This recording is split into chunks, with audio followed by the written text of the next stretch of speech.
The Poet X by Elizabeth Acevedo. Part 1. In the beginning was the Word.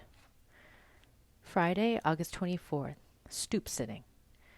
The summer is made for stoop sitting, and since it's the last week before school starts, Harlem is opening its eyes to September. I scope out this block I've always called home. Watch the old church ladies, chancletas flapping against the pavement, their mouths letting loose a train of island Spanish as they spread he said, she said. Peep Papote from down the block as he opens the fire hydrant so the little kids have a sprinkler to run through. Listen to honking cabs with bachata blaring from their open windows, compete with basketballs echoing from the little park. Laugh at the viejos, my father not included, finishing their dominoes tournament with hard slaps and yells of Capicú. Shake my head as even the drug dealers posted up near the building smile more in the summer, their hard scowls softening into glue-eyed stares in the direction of the girls in summer dresses and short shorts. Ay, Osiomara, you need to start wearing dresses like that. Shit, you'd be wifed up before going back to school, especially knowing you church girls are all freaks.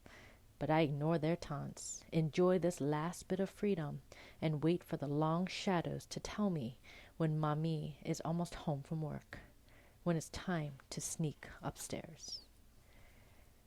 Unhideable.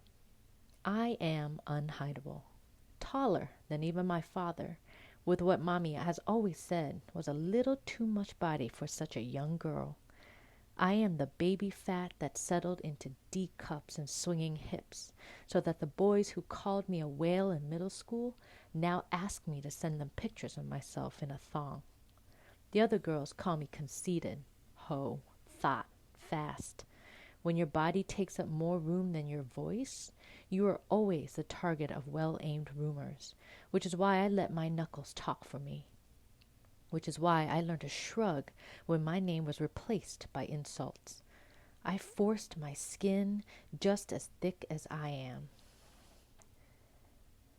Mira, Muchacha is Mummy's favorite way to start a sentence. And I know I've already done something wrong when she hits me with, "Look, girl." This time, it's Mira, Muchacha. Marina from across the street told me you were on the stoop again talking to los vendedores. Like usual, I bite my tongue and don't correct her, because I hadn't been talking to the drug dealers. They'd been talking to me. But she says she doesn't want any conversation between me and those boys, or any boys at all. And she better not hear about me hanging out like a wet shirt on a clothesline just waiting to be worn, or she would go ahead and be the one to wring my neck. "Oíste?" she asks, but walks away before I can answer. Sometimes I want to tell her the only person in this house who isn't heard is me. Names. I'm the only one in the family without a biblical name. Shit, Xiomara isn't even Dominican. I know, because I Googled it. It means one who is ready for war. And truth be told, that description is about right. Because I even tried to come into the world in a fighting stance. Feet first. Had to be cut out of Mommy after she'd given birth to my twin brother, Xavier. Just fine. And my name labors out of some people's mouths in that same awkward and painful way, until I have to slowly say, Xiomara. I've learned not to flinch the first day of school, as teachers get stuck stupid trying to figure it out. Mommy says she thought it was a saint's name, gave me this gift of battle, and now curses how well I live up to it.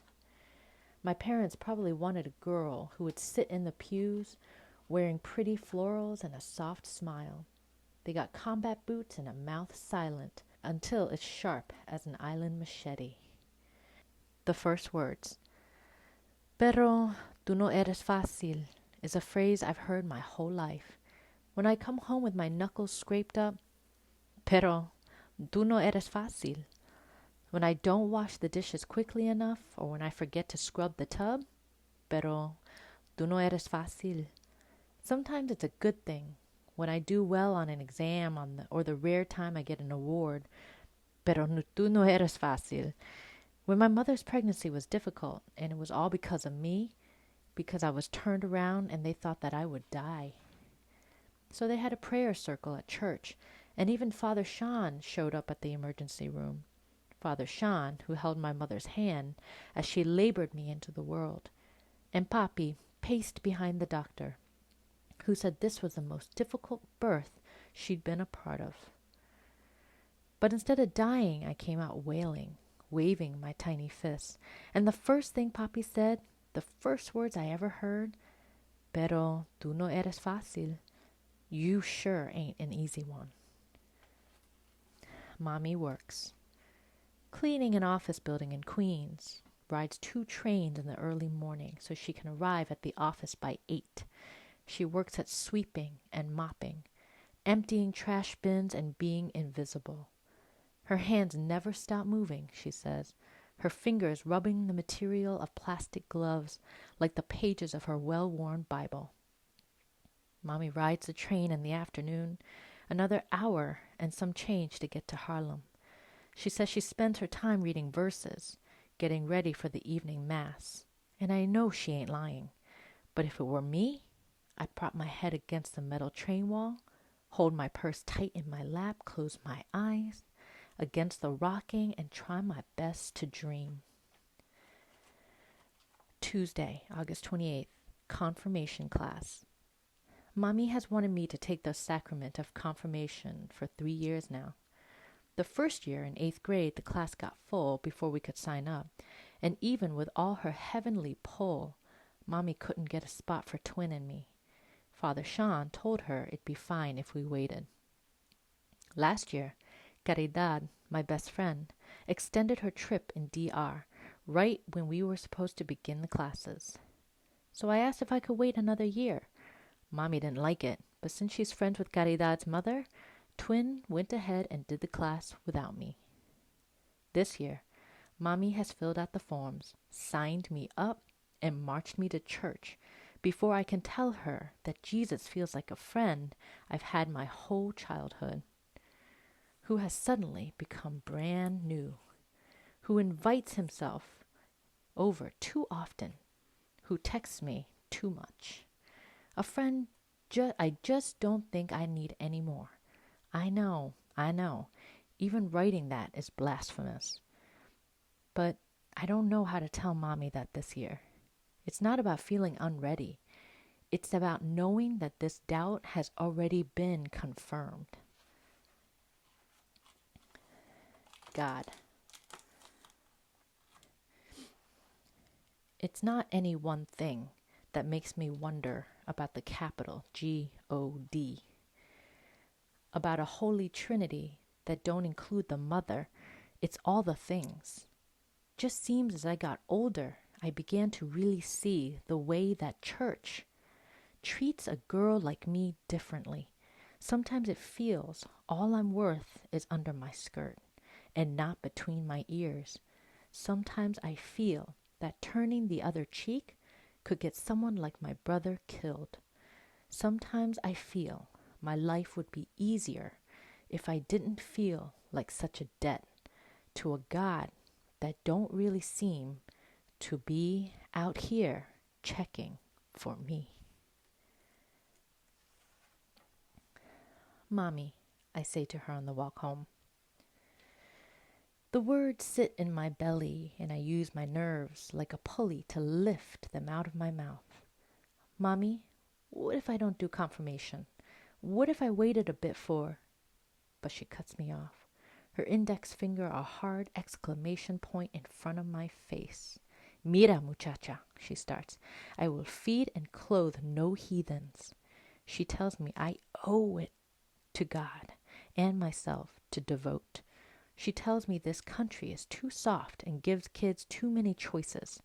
She tells me if I don't confirm here, she will send me to DR, where the priests and nuns know how to elicit true piety. I look at her scarred knuckles. I know exactly how she was taught faith. When you're born to old parents who'd given up hope for children and then are suddenly gifted with twins, You will be hailed a miracle, an answered prayer, a symbol of God's love. The neighbors will make the sign of the cross when they see you, thankful you are not a tumor in your mother's belly, like the whole barrio feared. When you're born to old parents, continued. Your father will never touch rum again. He will stop hanging out at the bodega where the old men go to flirt. He will no longer play music that inspires swishing or thrusting. You will not grow up listening to the slow pull of an accordion or rake of the guira. Your father will become un hombre serio. Merengue might be your people's music, but Papi will reject anything that might sing him toward temptation. When you're born to old parents, continued again. Your mother will engrave your name on a bracelet, the words mi hija on the other side. This will be your favorite gift. This will become a despised shackle. Your mother will take to church like a dove thrust into the sky. She was faithful before, but now she will go to Mass every single day. You will be forced to go with her until your knees learn the splinters of pews, the mustiness of incense, the way a priest's robe tries to shush silent, all the echoing doubts ringing in your heart. The last word on being born to old parents. You will learn to hate it. No one, not even your twin brother, will understand the burden you feel because of your birth. Your mother has sight for nothing but you two and God. Your father seems to be serving a penance, an oath of solitary silence. Their gazes and words are heavy with all the things they want you to be. It is ungrateful to feel like a burden. It is ungrateful to resent my own birth. I know that. Twin and I are miracles. Aren't we reminded every single day? Rumor has it, Mami was a comparona. Stuck up, they said. Head high in the air, hair that flipped so hard that shit was doing somersaults. Mami was born in La Capital, in a barrio of thirst buckets who wrote odes to her legs, but the only man Mami wanted was nailed to a cross. Since she was a little girl, Mami wanted to wear a habit, wanted prayer and the closest thing to an automatic heaven admission she could get. Rumor has it, Mami was forced to marry Papi, nominated by her family so she could travel to the States. It was supposed to be a business deal, but 30 years later, here they still are. And I don't think Mami's ever forgiven Papi for making her cheat on Jesus, or all the other things he did. Tuesday, September 4th, first confirmation class. And I already want to pop the other kids right in the face. They stare at me like they don't got the good sense or manners I'm sure their moms gave them. I clip my tongue between my teeth and don't say nothing. Don't curse them out, but my back is stiff and I'm unable to shake them off. And sure, Caridad and I are older, but we know most of the kids from around the way, or from last year's youth Bible study. So I don't know why they seem so surprised to see us here. Maybe they thought we'd already been confirmed, with the way our mothers are always up in the church. Maybe because I can't keep the billboard frown off my face, the one that announces I'd rather be anywhere but here. Father Sean leads the confirmation class. He's been the head priest at La Consagrada Iglesia as long as I've been alive, which means he's been around forever. Last year during youth Bible study, he wasn't so strict. He talked to us in his soft West Indian accent, coaxing us toward the light. Or maybe I just didn't notice his strictness because the older kids were always telling jokes or asking the important questions we really wanted to know the answers to. Why should we wait for marriage? What if we want to smoke weed? Is masturbation a sin? But confirmation class is different. Father Sean tells us we're going to deepen our relationship with God. Of your own volition, you will accept him into your lives. You will be sealed with the gift of the Holy Spirit. And this is a serious matter. That whole first class, I touched my tongue to the word volition, like it's a fruit I've never tasted that's already gone sour in my mouth. Haiku. Father Sean lectures. I wait for a good moment, whispering to see.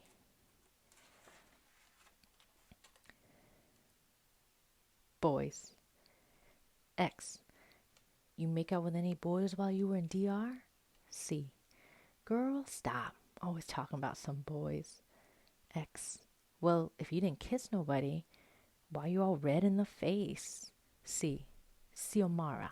You know I didn't kiss no boy, just like I know you didn't. X. Don't look at me like that.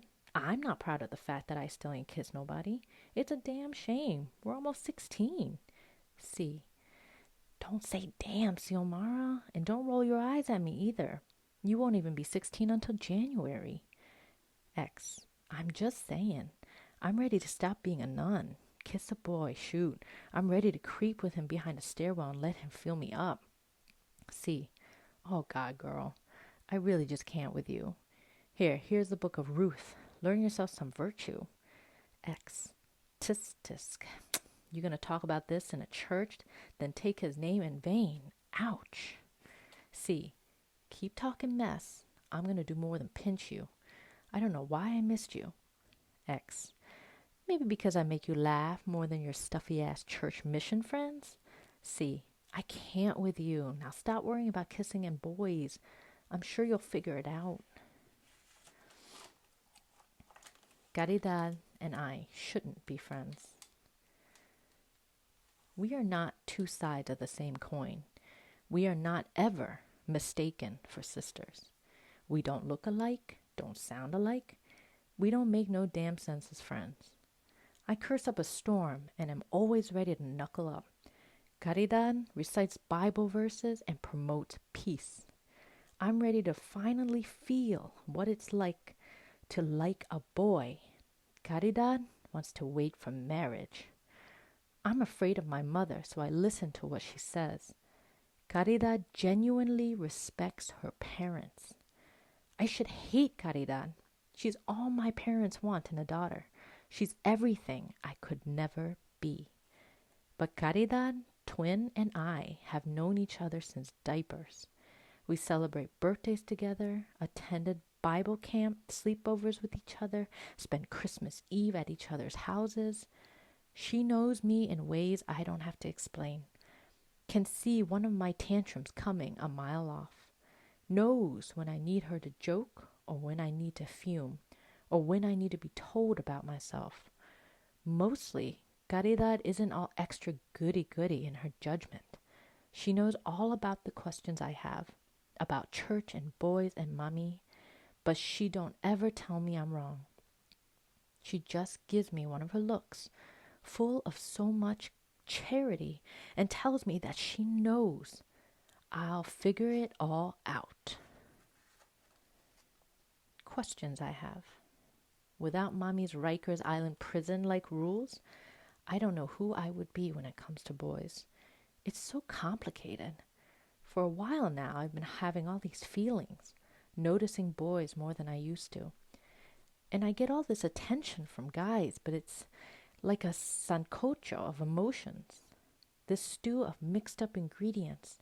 Partly flattered they think I'm attractive, partly scared they're only interested in my ass and boobs, and a good measure of Mami will kill me fear sprinkled on top.